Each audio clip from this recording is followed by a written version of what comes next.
దుబ్బాక మున్సిపాలిటీలో కాంగ్రెస్ జెండా ఎగురవేస్తామని పార్టీ దుబ్బాక నియోజకవర్గ ఇన్ఛార్జ్ చెరుకు శ్రీనివాసరెడ్డి అన్నారు.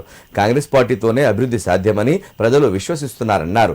సిద్దిపేట జిల్లా దుబ్బాక మున్సిపాలిటీలో 15వ వార్డు కౌన్సిలర్ అభ్యర్థి అనంతుల భాగ్యమ్మ శ్రీనివాస్ 19వ వార్డు సిరిసిల్ల సంధ్యా నరేష్ కు మద్దతుగా ఇంటింటా ప్రచారం నిర్వహించారు.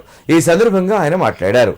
బీఆర్ఎస్ నాయకులు మున్సిపాలిటీ అభివృద్ధి చేస్తామని అధికారంలోకి వచ్చి అవినీతికి పాల్పడ్డారే తప్ప అభివృద్ధి చేయలేదని ఆరోపించారు. కాంగ్రెస్ పార్టీతోనే అభివృద్ధి జరుగుతుందని, చేతి గుర్తుకు ఓటు వేసి కాంగ్రెస్ బలపరిచిన అభ్యర్థులను భారీ మెజార్టీతో గెలిపించాలని ఓటర్లను అభ్యర్థించారు.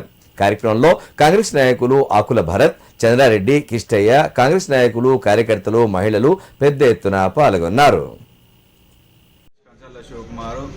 17వ వార్డు నుండి కాంగ్రెస్ పార్టీ బలపరిచిన అభ్యర్థిగా నేను మీ ముందరికి వస్తున్నాను. 17వ వార్డులో పోటీ చేస్తున్నాను.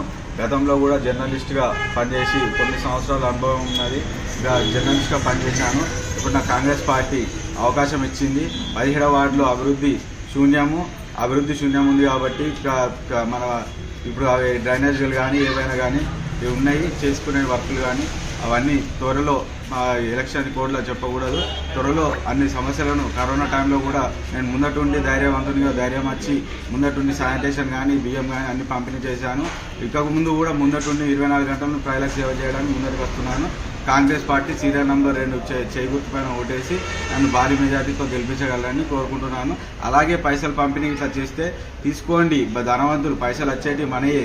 మనం ఆలోచించండి, యువత మేల్కోండి, ప్రజలు మేల్కోండి, ఆలోచించి ఓటేయండి, నన్ను భారీ మెజార్టీతో గెలిపించండి. మీకు ఎల్లవేళ సేవలు చేయడానికి 24 గంటలు మీ ముందటుండి పనిచేస్తాను.